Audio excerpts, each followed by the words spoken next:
Assalamu alaikum viewers. Today we will discuss software process model. So first let's see what is process model.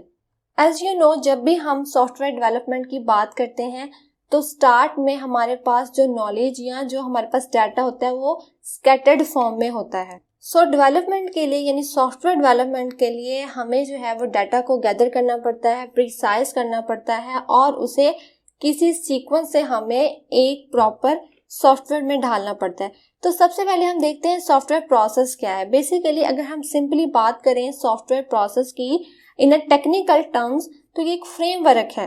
Framework is a set of activities, यानी हमने किन activities में अपने काम को divide कर लेना है, यानी एक कंप्लीट रोड मैप हम ड्रा कर लेते हैं कि इसको फॉलो करते हुए हमने अपने सॉफ्टवेयर प्रोडक्ट को डेवलप करना है. और फिर उन एक्टिविटीज को हम सब टास्क को में डिवाइड कर लेते हैं और जिनको हम वन बाय वन अचीव करते रहते हैं अपनी एंड प्रोडक्ट को हासिल करने के लिए या अचीव करने के लिए. So simply it is a set of coherent activities.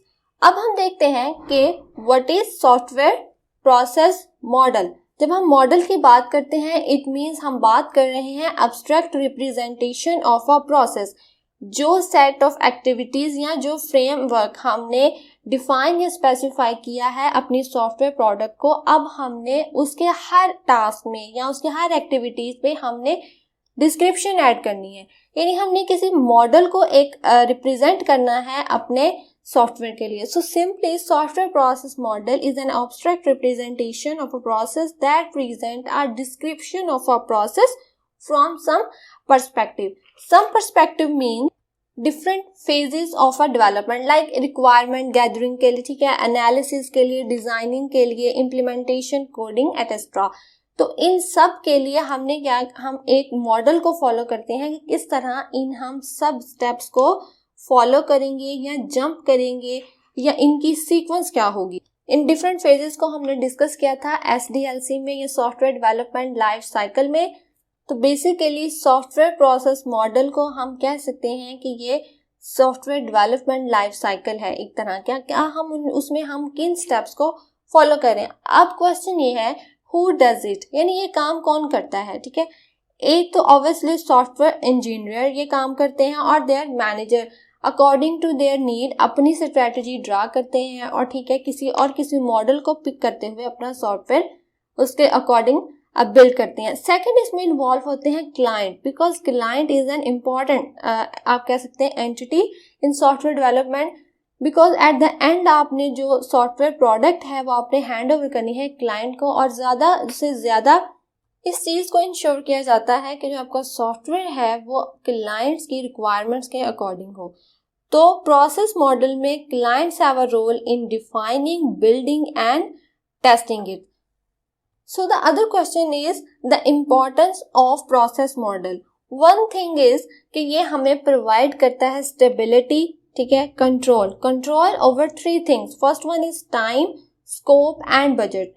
Software engineer या डेवलपर की ये कोशिश होती है कि जो उसने प्री-रिक्विजिट हैं हमारे सॉफ्टवेयर, यानी हमारा एग्रीमेंट क्लाइंट के साथ है, विद इन एग्रीमेंट यानी हमारे उसी टाइम में, उसी बजट में और उसी स्कोप में सॉफ्टवेयर को कंप्लीट होना चाहिए. जब हम ड्रा कर लेते हैं फ्रेमवर्क, यानी अपनी एक्टिविटीज़ और टास्क को एक डिटेल मैनर में अपने फ्रेमवर्क में डिज़ाइन कर लेते हैं तो उनको अचीव करना आसान होता है. तो इम्पॉर्टेंस इसकी यही है कि ये आपको एक तो आपकी प्रोजेक्ट में स्टेबिलिटी लाता है, control and organization to an activity. Second one is agility. आजकल जो मॉडर्न सॉफ्टवेयर इंजीनियरिंग की अप्रोच है वो है अजाइल. अजाइल में क्या होता है कि जो हमारा टोटल वर्क है उसको डिफरेंट टास्क में डिवाइड कर लिया जाता है, यानी शॉर्ट फेजेस में डिवाइड कर लिया जाता है और फिर उनकी फ्रीक्वेंट रीअसेसमेंट होती है. यानी उनको शॉर्टली उन्हीं को ही असेस कर लिया जाता है. अगर उनमें कोई मसला हो तो उनको अपने अडेप्टेशन प्लान्स को फॉलो किया जाए. इन सिंपल एरर्स को हम स्मॉल लेवल में या शॉर्ट फेजेस में ही रिजॉल्व कर सकते हैं. एक अदर क्वेश्चन ये भी है कि सॉफ्टवेयर प्रोसेस मॉडल्स में हम किन स्टेप्स को फॉलो करते हैं, यानी व्हाट आर द स्टेप्स. तो ये डिपेंड करता है on a software that you are building, because जो सॉफ्टवेयर प्रोसेस है, एक वेबसाइट बिल्ड करने के लिए डिफरेंट आपके पास स्टेप्स हो सकते हैं, और एक सॉफ्टवेयर अगर आपने किसी एविएशन कंपनी के लिए बनाना है, ठीक है, फ्लाइट सिस्टम के लिए, तो उसमें डिफरेंट स्टेप्स को फॉलो किया जा सकता है।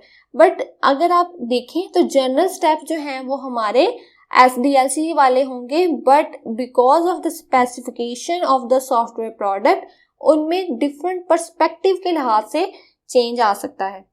सॉफ्टवेयर प्रोसेस मॉडल जो हैं वो कई किस्म के होते हैं। फॉर एग्जांपल वाटरफॉल मॉडल है हमारे पास, वी मॉडल है, इंक्रीमेंटल मॉडल है, रैड मॉडल है, एजाइल मॉडल है, iterative, prototype and spiral model.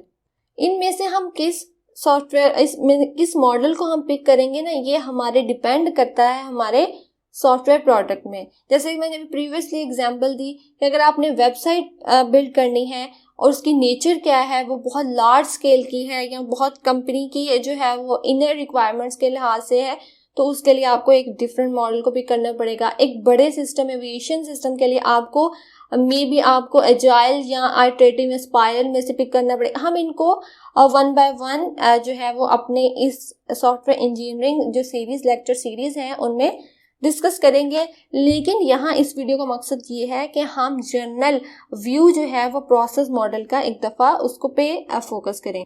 So the next question is how do I ensure that I have done it right, मतलब how to check the efficacy of the process model. तो simply इसके लिए तो बहुत सारे mechanism और tools भी available हैं, बट जो इम्पॉर्टेंट इंडिकेटर्स हैं उनमें है quality, timeliness and long term viability of the product are the best indicator. Obviously अगर आपकी जो आपने प्रोडक्ट आपने डेवलप की है वो क्वालिटी वाइज बहुत अच्छी है, विद इन टाइम कंप्लीट हुई है, ठीक है, लॉन्ग टर्म विएबिलिटी है, उसमें कोई एरर, बग या आप जो क्लाइंट है उसकी तरफ से कोई कंप्लेन नहीं आती, it means that is the best model you choose for your product. Thanks for watching. I hope you would like this video, subscribe this channel and share my videos. Allah Hafiz.